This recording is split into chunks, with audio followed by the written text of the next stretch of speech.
اب میں یہاں ایک اور وضاحت کرتا چلوں کہ 8 رکعات تراویح کے سلسلے میں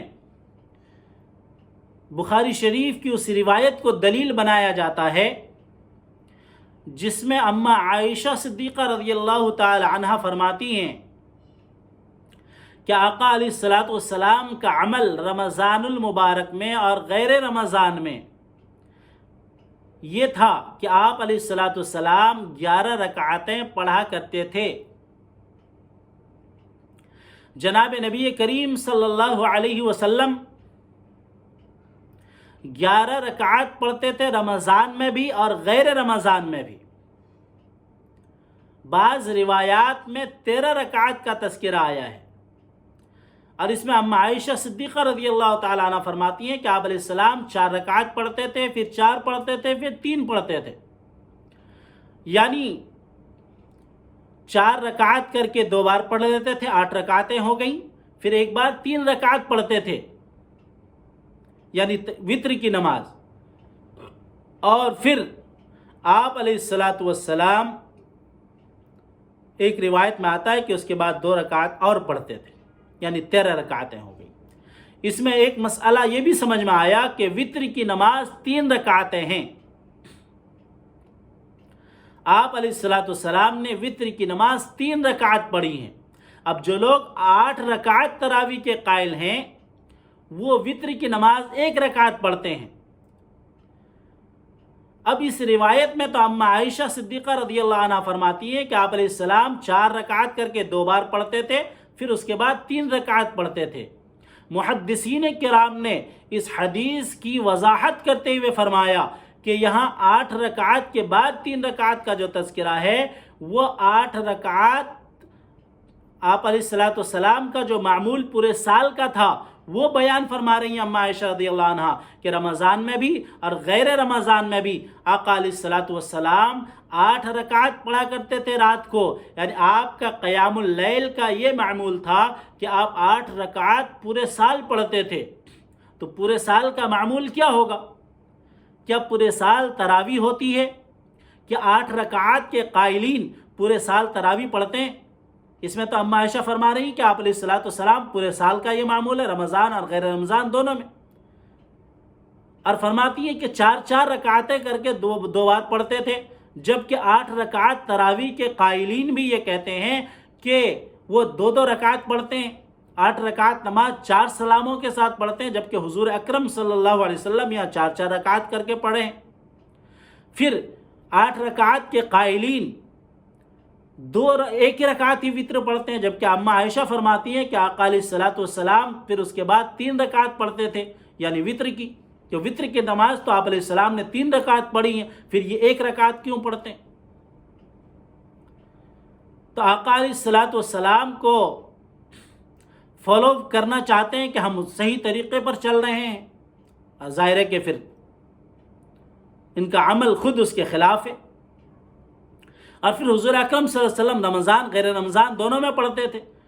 تو کیا 8 رکعات کے قائلین رمضان اور غیر رمضان یعنی پورے سال تراویح پڑھتے ہیں؟ تو ظاہر ہے کہ اس روایت کا مطلب جو محدثین نے بیان کیا وہ صحیح ہوگا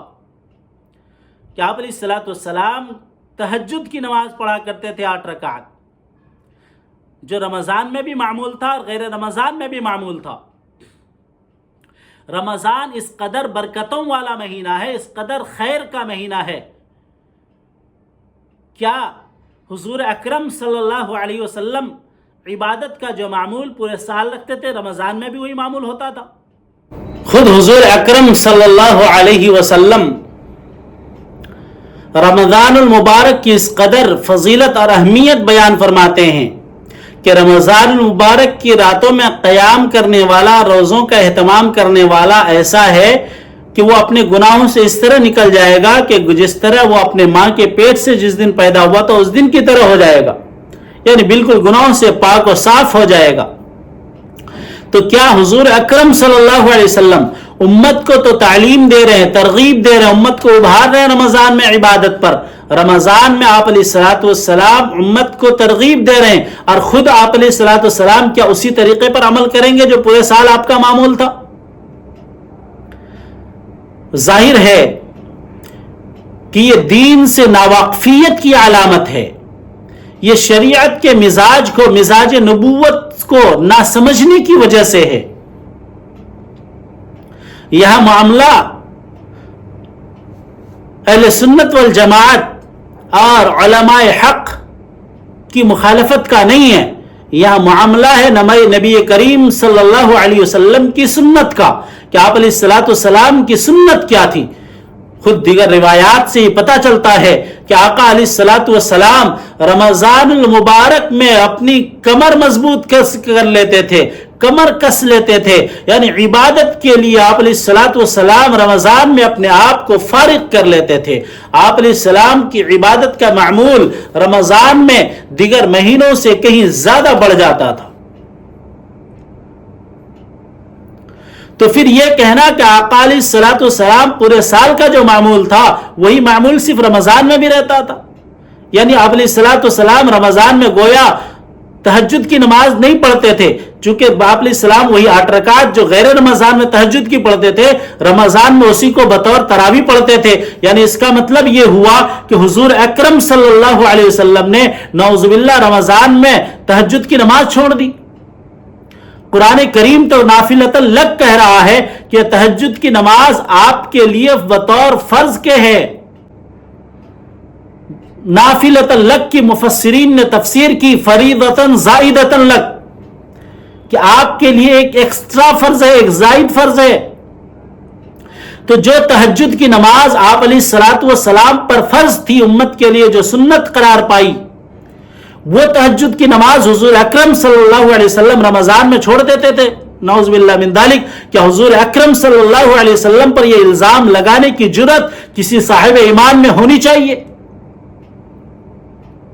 جو لوگ یہ کہتے ہیں کہ آپ علیہ السلام رمضان میں تراویح کی نماز صرف 8 رکعت پڑھتے تھے، وہ لوگ حضور اکرم صلی اللہ علیہ وسلم کی شان اقدس میں گستاخی کر رہے ہیں۔ وہ یہ گستاخ ہیں اس کے کہ وہ حضور اکرم صلی اللہ علیہ وسلم کو کہہ رہے ہیں کہ رمضان المبارک میں گویا تراویح کی نماز صرف 8 رکعت پڑھتے تھے، اور وہی طرح وہ 8 رکعت جو غیر رمضان میں بطور تہجد کے پڑھا کرتے تھے، یعنی آپ علیہ السلام غیر رمضان میں تو تہجد پڑھتے تھے، رمضان میں تہجد نہیں پڑھتے تھے۔ یا دوسرے جملے میں یہ کہیں کہ آپ علیہ السلام رمضان میں 8 رکعت صرف تہجد پڑھتے تھے، تراویح نہیں پڑھتے تھے۔ اور خود حضور اکرم صلی اللہ علیہ وسلم فرما رہے ہیں کہ وَسَنَّنْتُ لَكُمْ قِيَامَهُ، کہ میں نے رمضان کی راتوں میں قیام کو تمہارے لیے سنت قرار دیا۔ اگر آپ علیہ السلام پورے سال کا جو معمول تھا عبادت کا، کہ آپ علیہ السلام پورے سال 8 رکعت تراویح کی 8 رکعت تہجد کی نماز پڑھتے تھے، وہی 8 رکعت صرف رمضان میں بھی پڑھتے تھے، اگر اس کو آپ تراویح مان لیں تو اس کا مطلب یہ ہوا کہ آپ علیہ السلام کی تہجد چھوٹی۔ اگر اس کو آپ تہجد مان لیں تو اس کا مطلب یہ ہوا کہ آپ علیہ السلام نے تراویح نہیں پڑھی۔ کیا جناب نبی کریم صلی اللہ علیہ وسلم کی شان اقدس میں اس گستاخی کا کوئی جواب کسی سلفی عالم دین کے پاس ہے؟ بڑی بڑی باتیں کرنا، جناب نبی کریم صلی اللہ علیہ وسلم کی سنتوں کو، آپ علیہ السلام کے صحیح طریقے کو، امت کے اکثر طبقے کو فالو کرنے والے، اور جس پر صراط مستقیم کا ایک لاہ عمل تیار ہوتا ہے۔ ائمہ اربعہ نے جس طریقے کو فالو کیا، صحابہ نے جس کو فالو کیا، تابعین نے جس کو فالو کیا، محدثین نے، مفسرین نے، صلحاء، اتقیاء اور تمام امت کے طبقات نے جس چیز کو اختیار کیا، اسی چیز کو غلط ٹھہرانا اور حضور اکرم صلی اللہ علیہ وسلم کی شان اقدس میں اس طرح کا گستاخانہ رویہ اختیار کرنا کیا کسی مومن کو زیب دیتا ہے؟ اور صرف اہل سنت سے بغاوت کرتے ہوئے صرف مقلدین اور امت کے ایک بڑے طبقے کو نشانہ بنانے کے لیے یہ کہہ جانا اور حضور اکرم صلی اللہ علیہ وسلم کی شان اقدس میں گستاخی کر جانا، یہ کہاں کی دانش مندی؟ خود حضور اکرم صلی اللہ علیہ وسلم نے بھی 20 رکعت پڑھی، اس کا بھی تذکرہ موجود ہے، میں نے بحوالہ اس کو نقل کیا ہے۔ کیا کوئی سلفی عالم یہ ایک روایت بھی دکھا سکتا ہے کہ حضور اکرم صلی اللہ علیہ وسلم نے 8 رکعت تراویح کی نماز پڑھی ہے؟ کیا کسی کوئی صحابی کا قول دکھا سکتا ہے کیا آپ علیہ السلام نے 8 رکعت پڑھی اور اس لیے وہ صحابی بھی 8 رکعت پڑھتے تھے؟ کیا کسی بڑے محدث کا قول، کیا کسی بڑے فقیہ کا قول دکھا سکتا ہے کوئی کہ حضور اکرم صلی اللہ علیہ وسلم نے 8 رکعت تراویح پڑھی تھی اس لیے وہ بھی 8 رکعت پڑھ رہے ہیں؟ جب جناب نبی کریم صلی اللہ علیہ وسلم سے ثابت نہیں ہے 8 رکعت کی تراویح کا کوئی قول وہاں سے مروی نہیں ہے، نہ صحابہ سے، نہ خلفائے راشدین سے، نہ محدثین سے، نہ ائمہ اربعہ سے، نہ امت کے مقتدر طبقات سے، تو پھر یہ 8 رکعت کا قول کہاں سے لیا گیا؟ جناب نبی کریم صلی اللہ علیہ وسلم نے 3 دن تراویح کی نماز پڑھائی ہے، وہ 3 دن 20 رکعت کی وضاحت موجود ہے۔ اسی لیے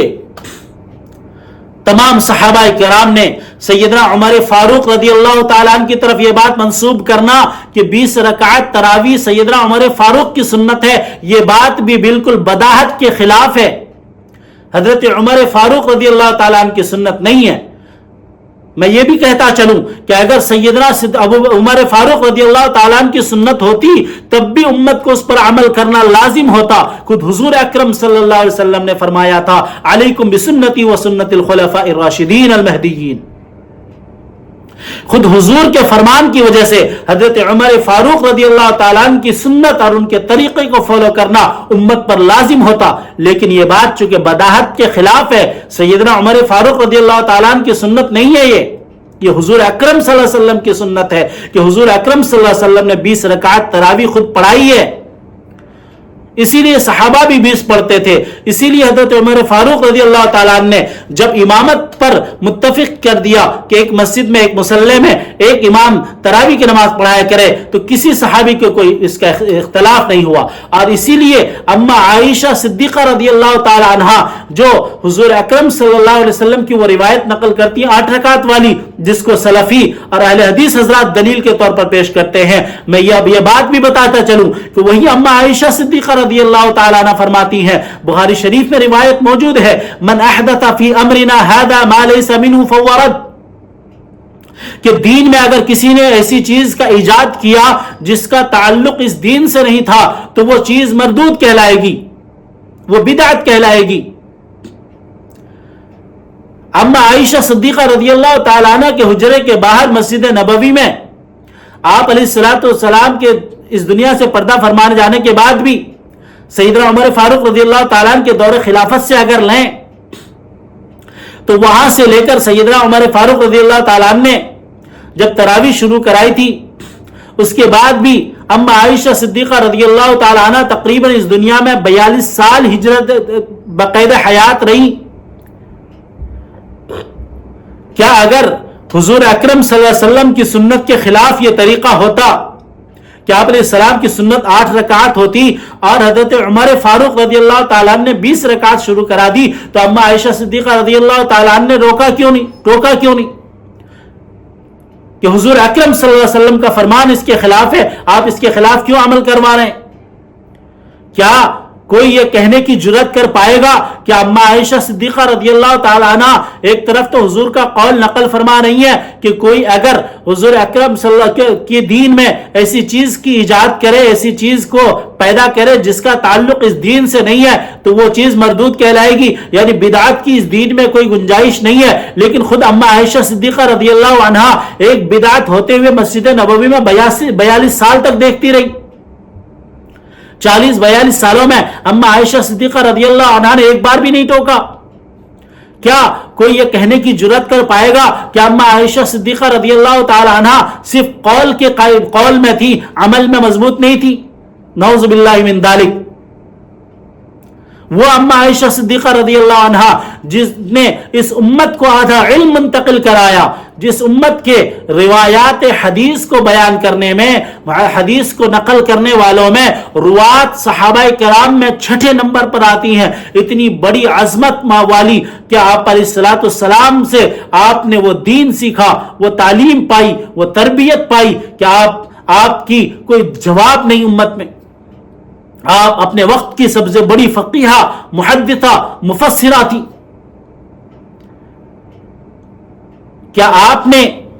یعنی اما عائشہ صدیقہ رضی اللہ عنہا نے کبھی صحابہ کرام کو اس بارے میں باخبر نہیں کیا کہ حضرت عمر فاروق رضی اللہ عنہ کو نہیں روک سکتی تھی؟ ظاہر ہے کہ اما عائشہ صدیقہ رضی اللہ تعالی عنہا نے ایک بار بھی نہیں ٹوکا. کیوں؟ اس لیے کہ یہ طریقہ سنت کے خلاف تھا ہی نہیں. وہاں تو معمول تھا 20 رکعت کا.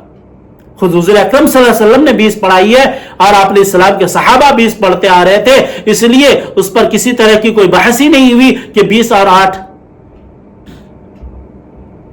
جناب نبی کریم صلی اللہ علیہ وسلم نے اس طرح 20 رکعت نماز پڑھائی تھی. لہذا حضرت عمر فاروق رضی اللہ تعالیٰ عنہ نے صرف اتنا کیا تھا کہ انہوں نے جو ہے ایک مصلی پر جمع کر دیا کہ ایک مسجد میں ایک جماعت ہوگی. اس طرح تمام صحابہ ایک امام کے پیچھے، جس طرح فرض نماز ہوتی ہے اسی طرح تراویح کی نماز بھی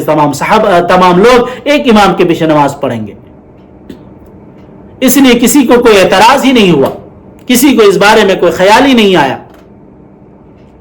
جناب نبی کریم صلی اللہ علیہ وسلم کے صحابہ کے معمول کے بعد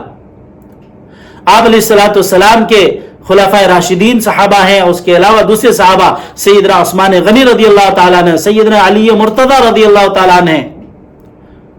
انہوں نے بھی اپنے اپنے دور میں، اپنے دور خلافت میں 20 رکعات ہی نماز پڑھی ہیں،